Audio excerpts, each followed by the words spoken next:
تو آج ہمارے پاس ایک بہت ہی غیر معمولی دستاویز ہے جس کا ہم گہرائی سے جائزہ لینے والے ہیں۔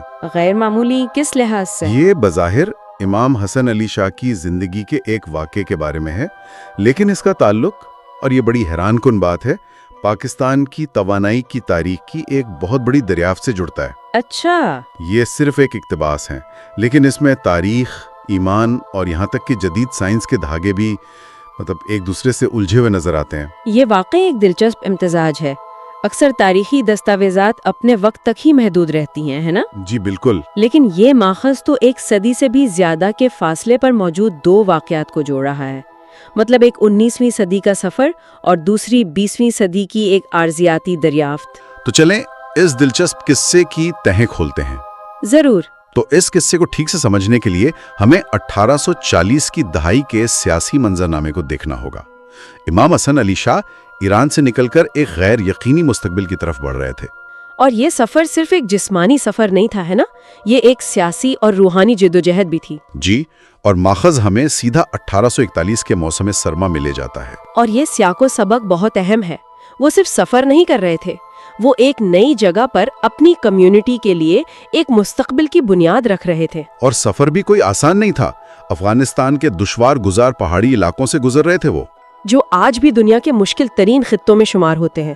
تو کہانی کا آغاز ہی ایک انتہائی مشکل ماحول سے ہوتا ہے۔ اور ماخذ ہمیں اس مشکل کی ایک واضح تصویر دیتا ہے۔ تاریخ ہے 28 نومبر 1841۔ ٹھیک ہے۔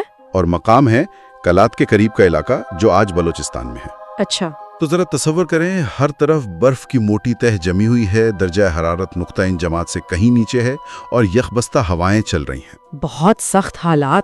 اور اس منظر میں امام اکیلے نہیں ہیں، ان کے ساتھ 3000 سپاہیوں کا ایک لشکر بھی ہے۔ یہ کوئی چھوٹا قافلہ نہیں تھا۔ 3000 لوگ برفانی پہاڑوں کے بیچ میں، یہ تو اپنے آپ میں ایک بہت بڑا لاجسٹیکل چیلنج ہے۔ بالکل، ان سب کے لیے خوراک، پناہ اور خاص طور پر گرمی کا انتظام کرنا۔ اور یہیں سے کہانی کا مرکزی مسئلہ جنم لیتا ہے میرے خیال میں۔ جی، دوپہر کے کھانے کی تیاری کا وقت ہوتا ہے اور ایک بنیادی ضرورت پوری نہیں ہو پاتی، اور وہ ہے آگ۔ آگ؟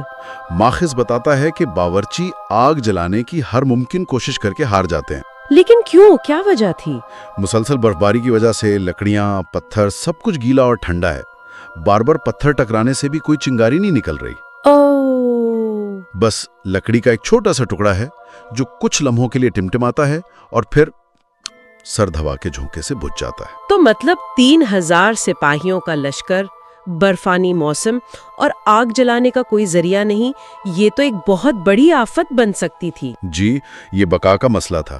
اس ماحول میں آگ صرف کھانا پکانے کے لیے نہیں بلکہ زندہ رہنے کے لیے ضروری تھی۔ بالکل، گرمی کے بغیر تو اتنے بڑے لشکر کو شدید خطرات لاحق ہو سکتے تھے۔ یہ وہ لمحہ ہے جہاں انسانی تدبیر، مطلب انسانی کوشش، اپنی انتہا کو پہنچ کر ناکام ہو جاتی ہے۔ اور جب تمام انسانی کوششیں جواب دے جاتی ہیں تو کہانی ایک نیا موڑ لیتی ہے۔ کیا ہوتا ہے پھر؟ یہ معاملہ امام حسن علی شاہ کے سامنے پیش کیا جاتا ہے۔ اچھا۔ اور ماخذ کے مطابق جب انہیں بتایا گیا کہ آگ جلانا ناممکن ہو گیا ہے تو ان کا رد عمل انتہائی پرسکون اور پر اعتماد تھا۔ مطلب کوئی پریشانی نہیں، کوئی فکر نہیں؟ نہیں، بالکل نہیں۔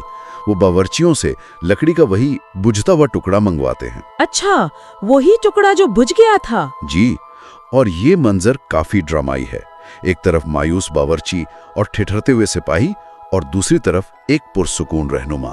اور پھر وہ اس لکڑی کے ٹکڑے کا کیا کرتے ہیں؟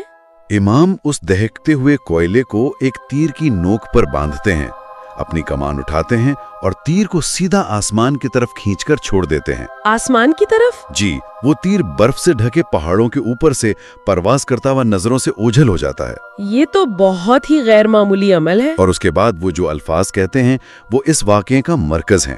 وہ اپنے ساتھیوں سے پورے اعتماد کے ساتھ کہتے ہیں کہ انہیں آگ وہیں ملے گی جہاں تیر گرا ہے۔ اس میں کوئی شک و شبہ نہیں، کوئی اگر مگر نہیں، سیدھا سیدھا اعلان۔ بالکل، ایک یقین کامل کا اظہار۔ اور ان کے ساتھیوں کا رد عمل کیا ہوتا ہے؟ کیا وہ سوال کرتے ہیں؟ نہیں، ماخذ کے مطابق وہ کوئی سوال نہیں کرتے۔ وہ فوراً امام کے حکم پر عمل کرتے ہوئے اس نامعلوم مقام کی طرف دوڑ پڑتے ہیں جہاں وہ تیر گرا ہو سکتا ہے۔ یہ اس گہرے اعتماد کی عکاسی کرتا ہے جو انہیں اپنے رہنما پر تھا۔ ہوتا ہے۔ اور لیکن